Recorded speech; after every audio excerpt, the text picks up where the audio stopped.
o Malmsteen é um cara que é referência desse debate, que é um debate de técnica versus feeling, né? Você, obviamente, é um virtuoso da guitarra, ouvindo 10 segundos da música que você toca, seu projeto dá para saber, mas aos meus olhos, tá? Aos meus ouvidos, né? Me parece que cada vez mais você tem uma preocupação com as canções, né?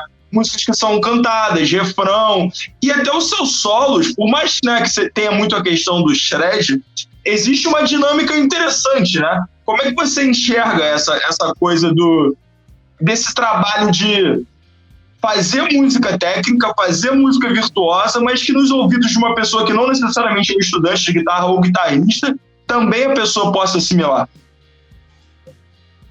Eu tenho muita influência, eu adoro blues, eu sou fã de blues.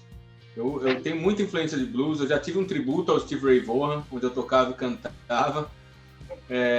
Eu adoro, cara, adoro mesmo, e eu estudei muita frase de blues, tenho muito fraseado de blues, então eu procuro fazer eu tenho a preocupação sim em manter esse estilo, né, virtuoso, etc. A técnica, eu tenho preocupação em manter a técnica em dia, sempre. Eu não menosprezo a técnica de jeito nenhum, aliás, muito pelo contrário, né? Eu acho que é primordial um guitarrista ter técnica.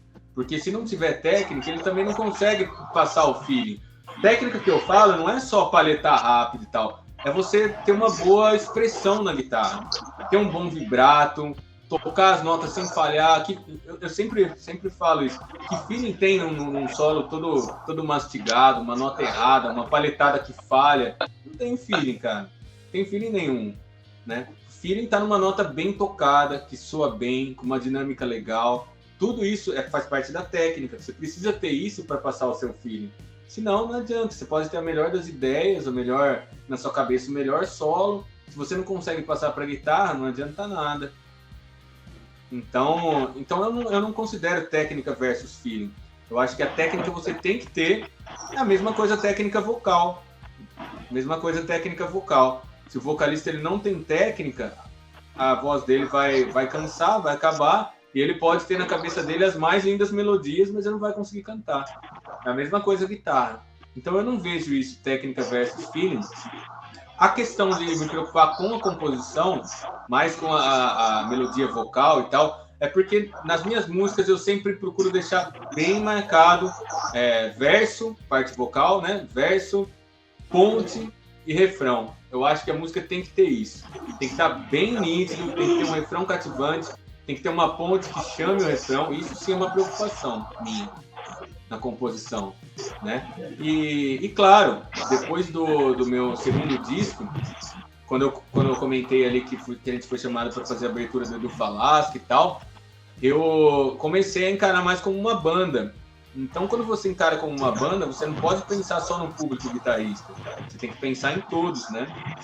Então, foi aí que eu comecei a falar assim, eu preciso fazer refrões cada vez mais cativantes. Aí, no terceiro disco, também eu assinei com 2 gravadoras, que foi a Heavy Metal Rock Records, que é de americana, e com a RFL Records, que é dos Estados Unidos.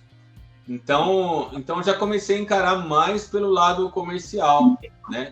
Eu não ia mais só vender o CD em show e workshop, apesar de ter funcionado bem, eu não ia fazer mais isso.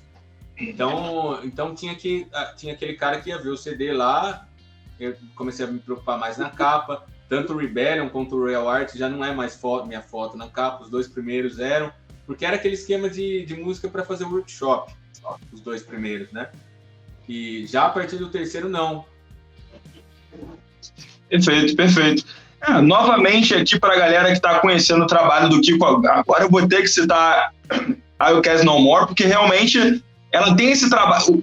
Citando especificamente essa música, eu acho muito interessante que ela tem o trabalho neoclássico, vamos dizer assim, na melodia do refrão, né? Na voz, no finalzinho do refrão ali, vai por uma linha bem diferente do que geralmente se espera, né? Muitas vezes os trabalhos neoclássicos se limitam aos solos, vamos dizer assim, mas a melodia desse refrão realmente é muito interessante. Até cheguei nos últimos dias colocar lá nos stories dessa música, porque realmente, no que diz respeito a chamar a atenção de primeira, essa faixa realmente é diferenciada, uma grande música, grandíssima música. Esse disco, você falou... Pode falar. Com o Royal Art ele me rendeu uma exposição bem maior. né? Tanto pela distribuição quanto pelo videoclipe que a gente fez, que ficou excelente. E o Mário Pastore cantou muito bem também, cantou demais, cara. E em 2020, um mês antes da pandemia estourar, né? Já tava rolando e tal, mas não tinha o lockdown, não tinha nada. Eu fiz uma turnê no México e dessa vez já com banda de apoio, né? E eu fui tocar em Ensenada. Ensenada é tipo divisa com os Estados Unidos. E a galera conhecia a You Cast No More.